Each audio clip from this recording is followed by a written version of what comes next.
जय श्री कृष्ण।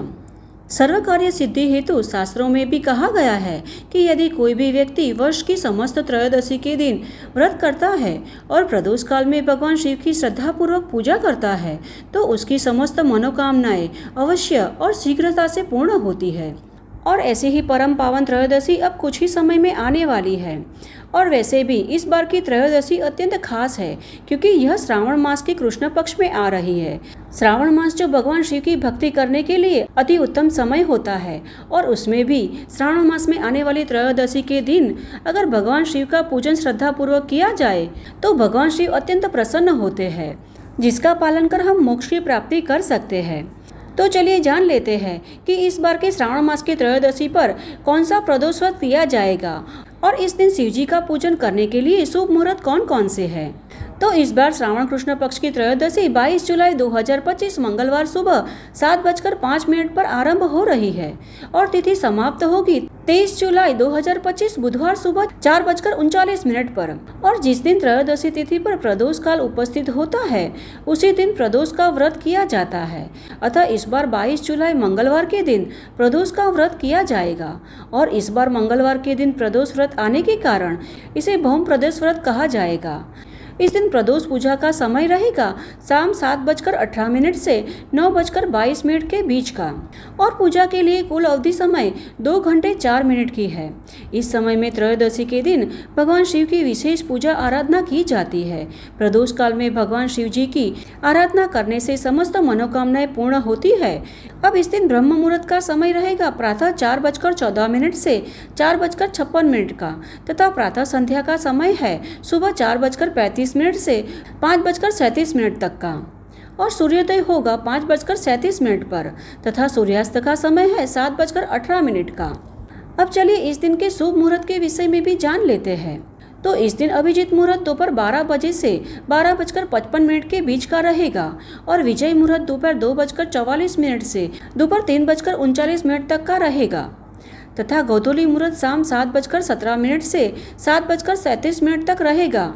इस समय आप भगवान शिव के लिए दीपदान कर सकते हैं और सायंकाल में पूजा का समय है 7:18 से 8:20 के बीच का। और प्रदोष व्रत में भगवान शिव का सायंकाल में पूजा करने का अत्यधिक महत्व होता है।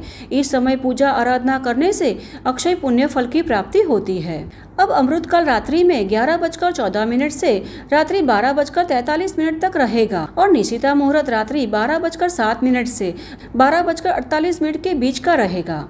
इस दिन द्विपुष्कर योग का भी निर्माण सुबह 5:37 से शुरू हो रहा है जो अगले दिन सुबह 7:05 तक रहेगा। यह समय में आप सभी प्रकार के धार्मिक कार्य एवं महादेव जी की पूजा आराधना रुद्राभिषेक कर शुभ फलों की प्राप्ति कर सकते हैं। अगर मनुष्य मास के दरमियान आने वाली दोनों त्रयोदशी के दिन प्रदोष काल में भगवान शिव की पूजा आराधना करता है तो उसके समस्त पाप नष्ट हो जाते हैं। इस व्रत के पालन मात्र से सभी प्रकार के कष्टों से मुक्ति प्राप्त कर व्यक्ति मनोवांछित फल की प्राप्ति कर सकता है।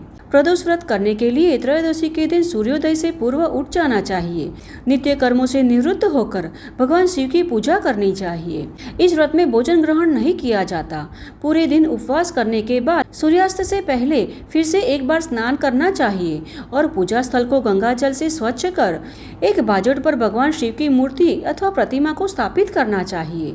अगर भगवान शिव की शिवलिंग हो तो उसकी पूजा कर सकते हैं और पूजा करने के लिए कुश के आसन का प्रयोग करना चाहिए।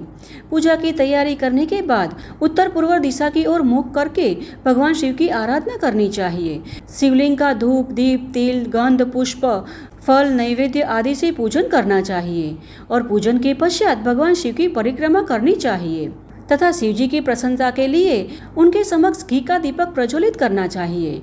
और हाँ, पूजन में भगवान शिव के मंत्र ओम नमः शिवाय का जप करते हुए शिव जी का जल अभिषेक करना चाहिए। और इस बार तो मंगलवार के दिन प्रदोष व्रत आ रहा है, अतः इस दिन भगवान शिव के साथ हनुमान जी की भी पूजा करनी चाहिए जो स्वयं भगवान शिव का ही अंश है। इस दिन व्रत रखकर हनुमान जी की पूजा करने से भी सभी प्रकार के दोष संकटों से मुक्ति मिलती है। साथ ही यह व्रत मंगल दोषों को दूर करने हेतु अत्यंत लाभदायी माना जाता है और जीवन में किसी भी प्रकार की दुख तकलीफें हो तो वह भी दूर होने लगती है। भौम प्रदोष व्रत का संयोग कई प्रकार के दोषों का निवारण करता है तथा इस व्रत को करने से सदैव भगवान शिव की कृपा हम पर बनी रहती है और परिवार में सुख शांति का वास रहता है। तो यह है आज की हमारी श्रावण मास के कृष्ण पक्ष में आने वाली भौम प्रदोष व्रत के विषय में संपूर्ण जानकारी। हमें आशा है कि यह जानकारी आपको उपयुक्त होगी। अगर हमारे द्वारा दी गई यह जानकारी आपको उपयुक्त होती है तो इसे अपने मित्र और परिवार में भी शेयर करना, जिससे कि उन्हें भी प्रदोष व्रत के विषय में जानकारी प्राप्त हो सके। तो चलिए हमारे शास्त्रों में वर्णित ऐसी ही वैदिक जानकारियों के साथ फिर से मिलते हैं। तब तक के लिए जय श्री कृष्ण।